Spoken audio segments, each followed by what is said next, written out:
Hi, I'm Stephen from Flivver Channel. A Ford Model T like this one, or just about any pre-war car for that matter, uses a wooden curved tack strip behind the seat back to which the upholstery can be fastened. Now the upholstery on my car is really rough, and it's even coming apart here at the back.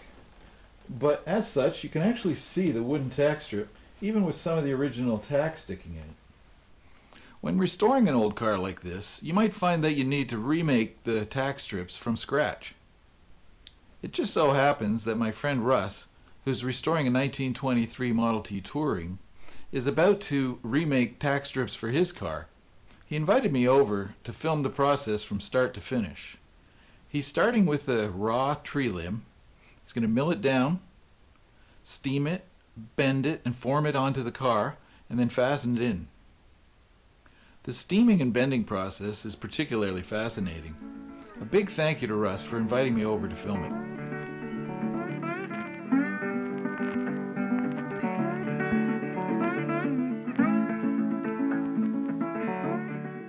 Hi, this is Stephen with Flivver Channel. I'm here with Russ this evening. We're working on his Model T. He's doing some woodwork for the tack strips on the back of the seats. So, Russ, what are we up to?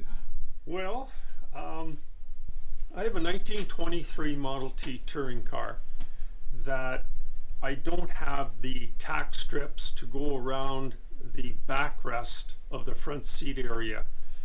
So I recently, just over a week ago, was up at my cottage, and we were taking down some trees that were growing around the edge of the road. And a couple of those were ash trees. They were live, and so that's kind of an added bonus when it comes to time to steam bend wood. So what I've got here is a couple of specimens. You don't have to use live tree. You can just as easily grab a piece of board. The issue though is if the tree is live, and we've all done it, we've all walked over to a tree and tried to break a branch off, and the thing won't break off, and you bend it, and then you use your Model T crank action trying to rip it off. Whereas another tree, you walk up to it, you grab the branch, snap. Well, the green wood is a lot more pliable, a lot more flexible, and that's why I opted for the extra aggravation of starting out with just raw wood. And now, the green wood is obviously going to bend better, but you can use air-dried plank, or you can use even kiln-dried wood that's in plank form. The only problem is you're going to have to spend a lot more time and a lot more effort to get that moisture back in, and especially kiln-dried wood is going to have more of a tendency to want to break on you. Right. All right, so that's the first thing. This is why the best likelihood is with green wood, and you can probably see right here, you can just see how green this is. Right there in the bark. Look at how green that comes up. So that tree was living a week and 3 days ago. Now, what do we know about what was done in the factory in the mass production? Because they used wood edging. Do we know what wood it was? Do we know whether they steamed it or laminated it, or what do we know?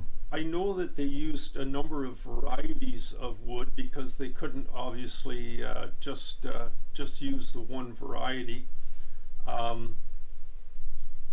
Some woods like elm and even oak, for that matter, are better at bending than others.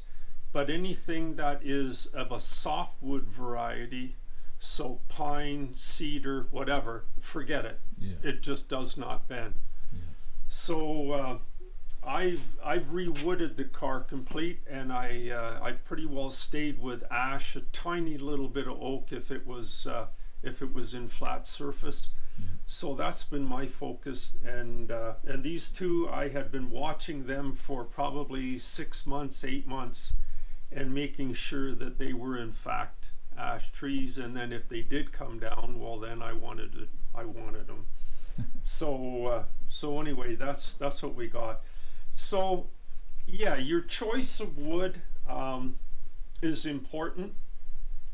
It's not to say that you can't take, plank wood. This would have been so simple because this wood is 3/4 inch thick. It would have been just real nice to put it in the saw, rip it down to size, and save all this additional work.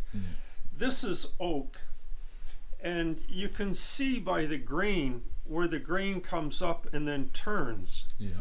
Right? You can't bend this wood. It's going to split every time it makes a turn like that. Yeah. So Looks there's like you might be able to get an edge or two from that side. You That could would be along all. here. Yeah.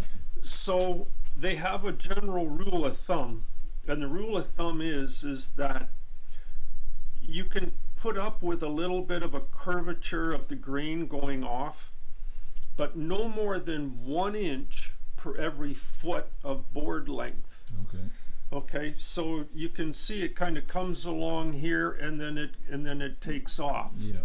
Okay, so this would be acceptable in through here, but not on this side of the board. Right. Right. And Right. then you'd have to steam it for a very long time to get the moisture back into it. This was a scrap piece of air-dried ash that was left over from the body, and you can see just how beautiful and straight the grain is on that. It would have been really nice to have a couple of long pieces of that I could have used. Sure. It would have been worth it. This is air-dried, so it's not as wet as this, but it would have been worth it a little extra effort to put into it. Yeah. But Now, what about the knots? okay, so every place there's a knot, this can be a problem for you, because if the knot goes into the clear area, then that creates a weak point and a potential to break right there. This piece, it's got lots of knots on it. I trimmed them with the planer the other day, and they immediately started to ooze juice right all through the side of them. So got the paint and paintbrush and laid on some paint, and that seals them up, because at this point I'm doing everything I can do to keep the moisture in the wood, not let it out. If any of you are ever going and taking down a tree or get a fresh tree and you're going to air dry it, you always paint the end grains of the wood, because what that does is that slows the drying process, and it doesn't allow the moisture to evaporate out the end of the grain. Yeah, It has to get come out through the side. It'll chink if you let it dry, right? Exactly, so it cuts down on all that chinking or Yeah. cracking. I've seen people paint white glue on the ends, or just lots of layers of paint. I mean, there's some of my ash that I did 5 or 6 years ago, Right. and it was Still good. painted, right? And you do still get some, right? That's bound to happen. But it's not halfway down the board. It's not halfway down the board. This one here, I cut a piece off the end of it. But yeah, so this is why I painted this one up. This particular piece has the nicest, straightest grain, the least amount of movement. It does have a knot here, and one more back here. So what I'm hoping to do is trim the sides out of it and get a stack of 2 pieces, kind of, shall I say, like this.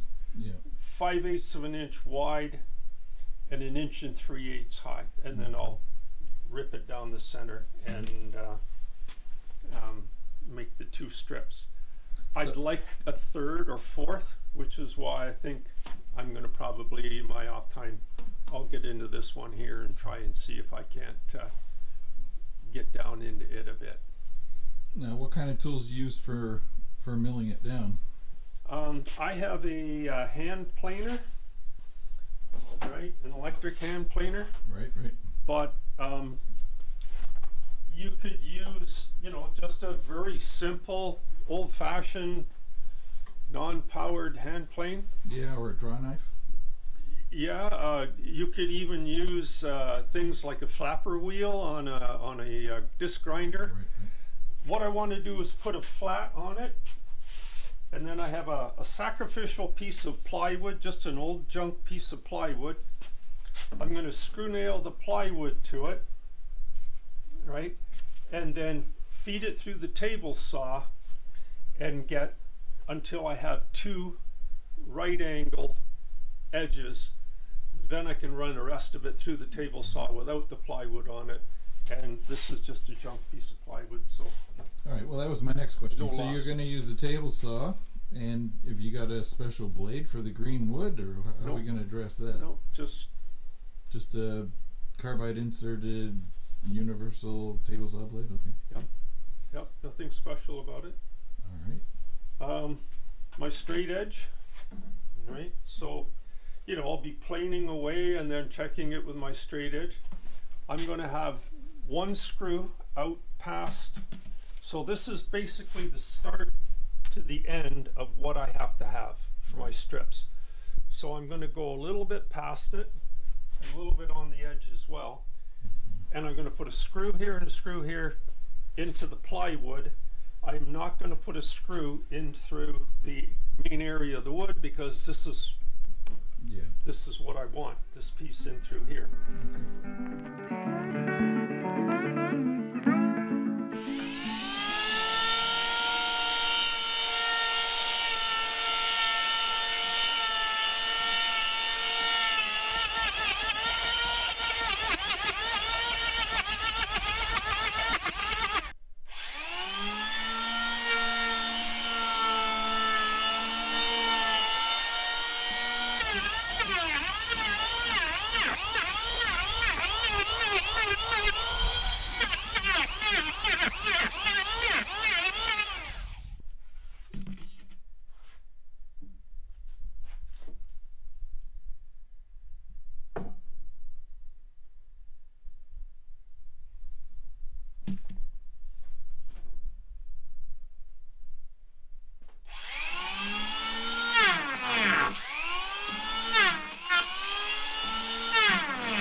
Oh, that's a lot better.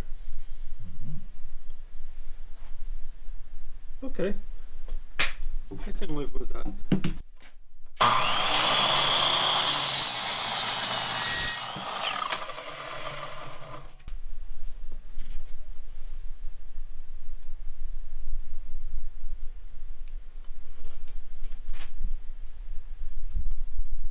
Well, the Americans will be jealous of our Robertson screws.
Okay, here we go. I got about 2 minutes, they say. Really? That's it. That's it.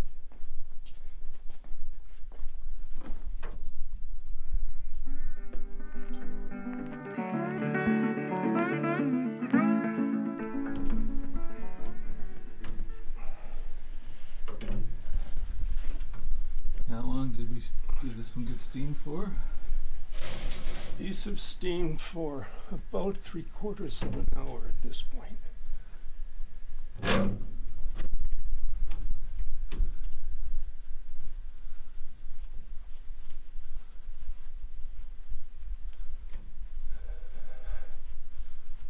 And this one's from that small Yes. tree limnus.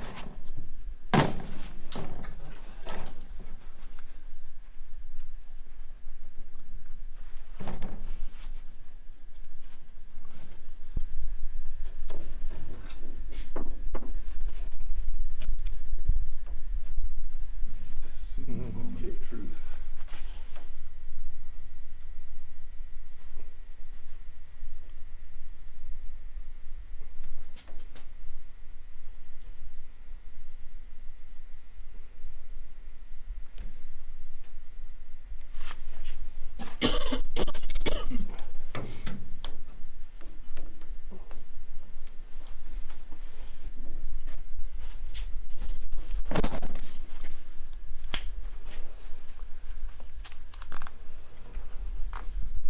Is this one of those situations where no matter how many clamps you have, it's never enough? Yep.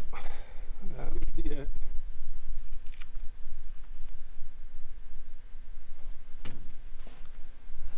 How does it feel?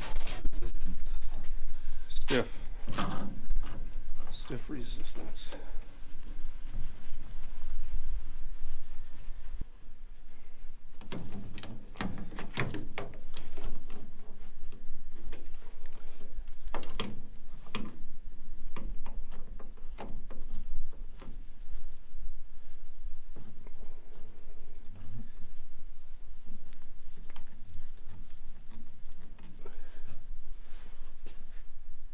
that supposed to do that bend up? Yep. Holy moly.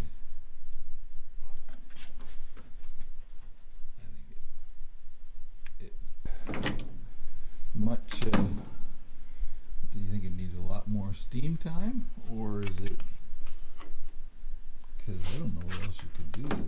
The piece is quite good.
And then what do we do next? You wait.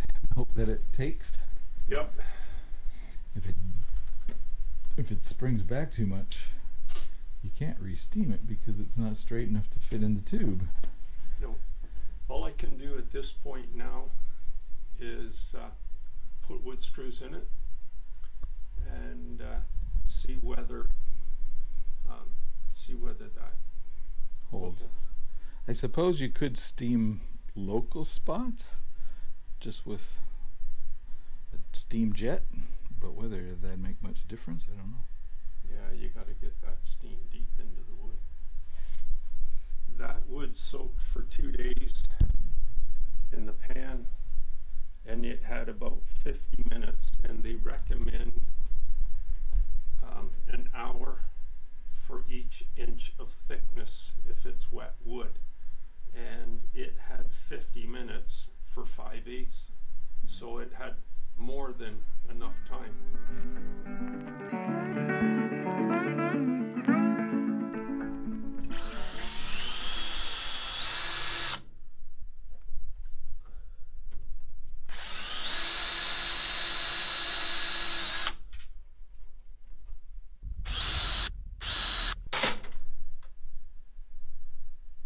So, little secret is to rub some wax on the thread Oh yeah.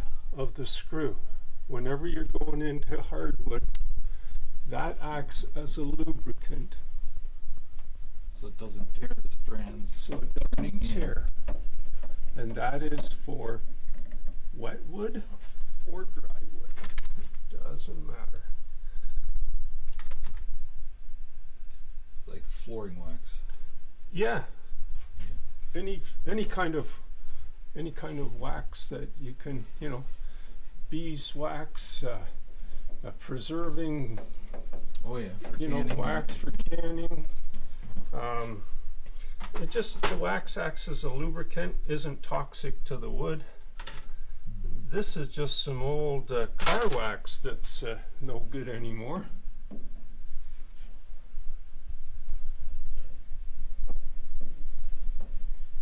And I don't want to use my my driver because I'm just taking it easy. You're just taking up the slack so that when we pull the clamps, it's got something to hold it. Exactly.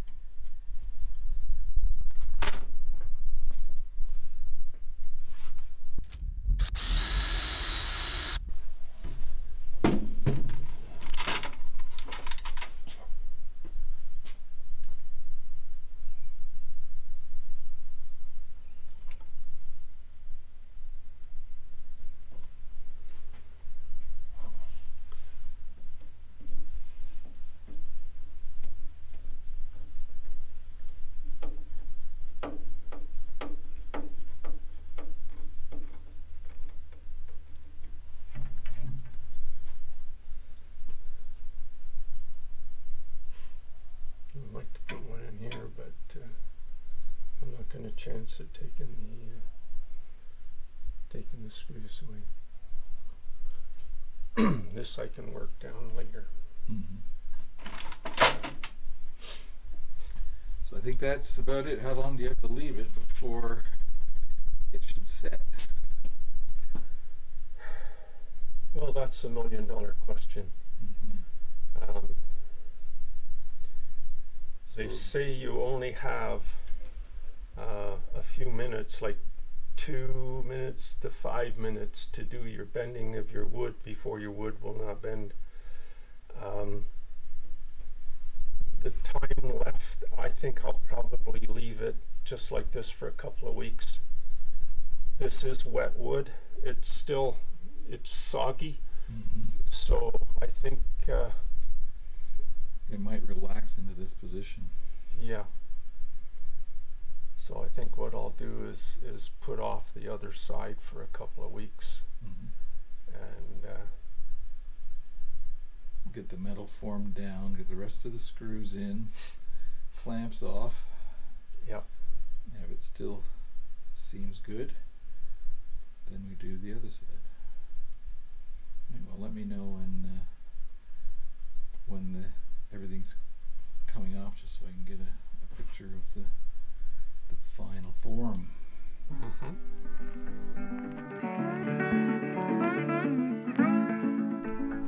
Well, we're back a few days later, and Russ has taken the clamps off this first side.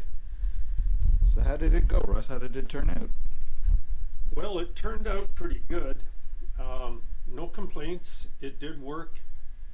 I left the clamps on for about a week, a little better. I drilled and put screws in from behind. Some are going to stay, some are not, but that also kind of held it. And then I had a splinter right in there, and I was able to just get glue under it, pull it back in, put a couple of clamps on it, and it seems to be working well. It's drying, it's taking its shape, and at this point I think we're going to be okay. Oh, that's good. And so we're ready tonight to do the driver's side, the left side. Anything you're doing differently from what we learned doing this first side? Yeah.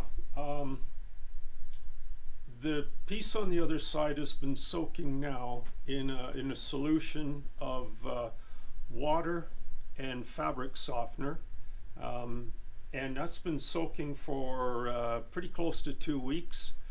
I've doubled the amount of time steaming it tonight, and also I'm because I'm using a downspout off of the back of the garage as my steam box. It's made out of aluminum, so aluminum dissipates heat really quickly. So I've wrapped the tube that is boiling in. I've wrapped it in an old blanket to try and keep the heat, as much heat as possible, inside. Plus, we've just kind of within the last hour or two gone into the negatives for temperature outside. So, for American friends, we're at about 28 to 30 degrees outside. Right. So just trying to get more heat into it, a longer heat, and I'm hoping that it's not as much of a struggle as this one was. Yep. And so how much total steam time did it get? It's getting an hour and a half. Oh, okay. Now they recommend an hour per inch of wood. This is green wood. It has been soaking, but as you saw, with this piece, it was a struggle. Oh, yeah. It was a struggle. So I've doubled up on the steaming time and trying to keep more heat in the tube. But if it turns out like this, I'm totally happy. Yep. Now, does the next piece have fewer knots, more knots? It doesn't have quite the knots, but it does have one piece where the grain goes off the edge of the wood, and it's going to be over at the curve over there. It's just like here, maybe. It might be just like here. I've got 2 pieces of wood cooking right now, just in case the first one decides to do a major splinter. All right. Great. Well, I guess it's time. So, yeah. And other than that, well, lots and lots and lots of clamps. Yeah. Never enough. Never enough. Yep. Cool.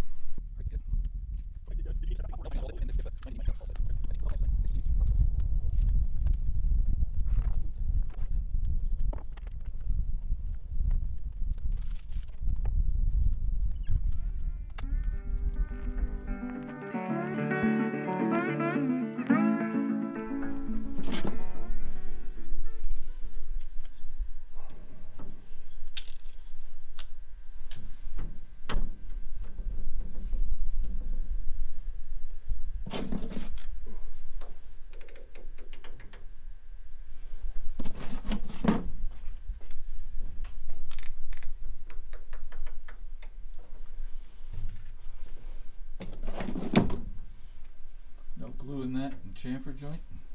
No.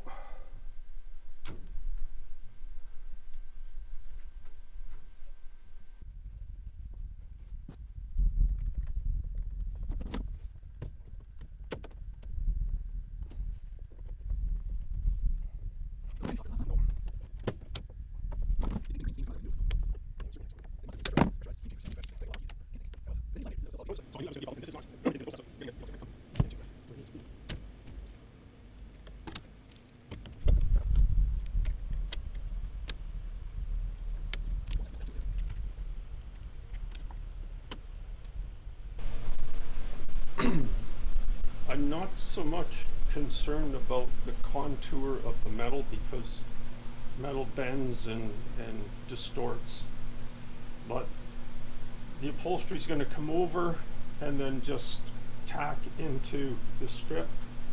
So if it were to be up 1/8 of an inch or down 1/8 of an inch, you'll never see it because it's all covered up by the upholstery. Yeah.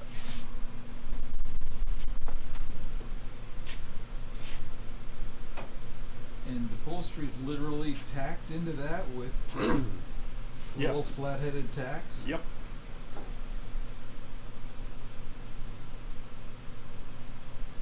I've got to do that this winter. It's on my list of things I have to do this winter, which is longer than the list is longer than I'll possibly get done this winter.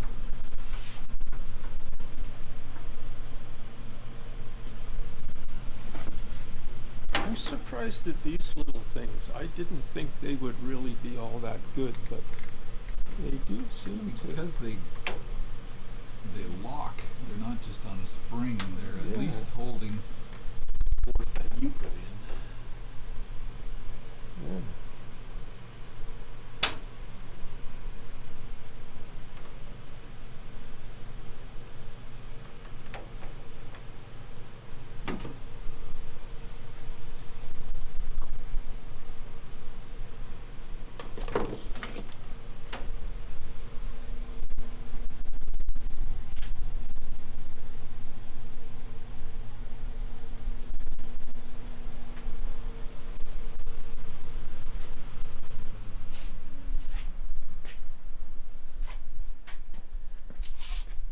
beginning it seemed like it was going to be just as difficult to form, but it was much better through here than the other side. Now, whether that's because the grain had a different And there's the twist. knot right there, Oh, yeah. you know, so, and the grain comes off the edge right here. Yeah, You see can that. just see it coming off, but it held together. Yeah. That's hopeful. So for I sure. think the longer steam time Couldn't hurt, right? has possibly helped. Yeah. But both those pieces of wood are from that same smaller tree. Yes, the one that was Trunk? only Yeah. about 3 inches round. That's good. The larger log, I did do 2 pieces of it, and I wasn't happy with either one because there was always there seemed to be a knot someplace that was going to be bad news. Yeah, it seems that when you're looking for wood for this project, one thing we've kind of noticed is that having no knots, like no branches, is really important because the grain effect from that branch seems to go all the way to the center of the tree trunk, so you can't possibly avoid it. Yeah, and so all you can do is, and what I would say to other people that are going to go down this road is find the straightest grain that you can absolutely, you know, just the straightest, most perfect grain, both, you know, running in either direction. Yeah. Because that's going to help you the most. And if you use wood that has been either air dried or kiln dried, then I would suggest soak it really well. And some people seem to like soaking the wood with ammonia. That's another method that you can use instead of the fabric softener to help loosen up some of the fibers. I don't know whether it's going to be better or not, but it's certainly something to consider. It seems like everything you can do, soak it longer, steam it longer, steam it hotter, it all helps because it's difficult.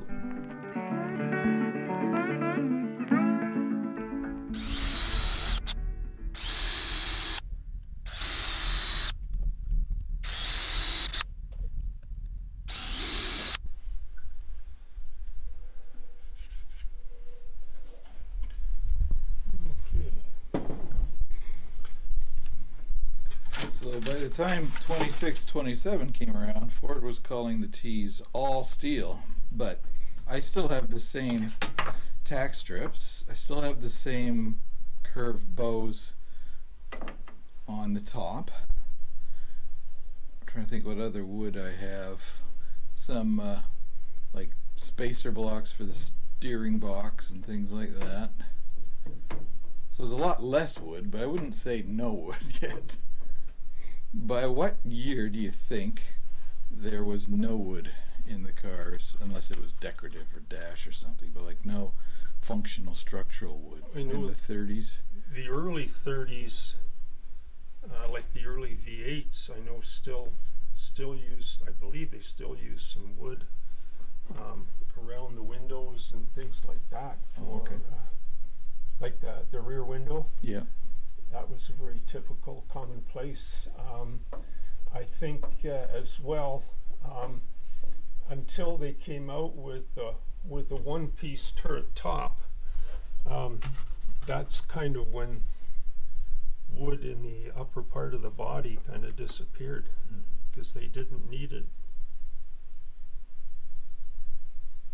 And yeah, I'm just putting a little bit of wax on the threads of the screws, and it acts like a lubricant and cuts down on the amount of cracking and problems. And I'm not putting these on tight. I'm not using a driver. I just want them in there just barely snug.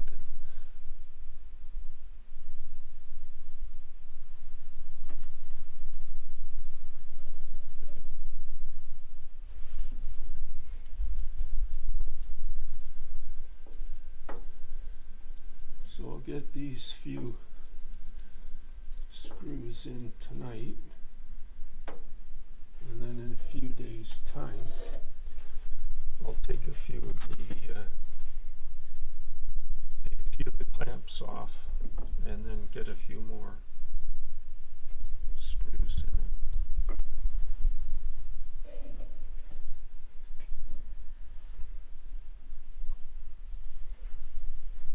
I think wood is often underestimated as a structural material because it is carbon fiber after all. It was interesting. I'm a British car buff as well, and it was interesting when Morgan, the car company Morgan, first had to do crash tests of their cars. And they have a wooden frame, right? They're all wood with metal nailed to it, much like a Model T. And they Even were as concerned. a modern car, Yeah, they were concerned when they did the first crash of their car, you know, and what it showed was is the thing kind of moved inward, and then it just popped right back to where it was, and they passed with flying colors. So it was That's a good it was a big sigh of relief and a bit of a joke to a lot of people.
That's it. That's it for now. Fantastic. Well, Yeah. thanks for taking me along on this project. No problem. I hope some people out there can see that this is a doable project at home. Yeah. You don't have to have thousands of dollars worth of equipment.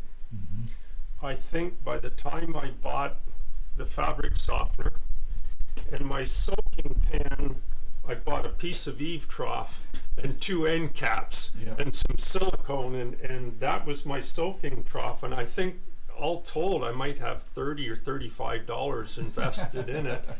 So And a small fortune in clamps. and it's, well, yes, that's true. That's true. Oh, fantastic. Great. We'll see what project is next. And it's at 23, right? 23. 23 Yep. touring. It's coming along. Yep. I know you found some parts at Hershey for it. Yes, Hershey was a very worthwhile trip this year.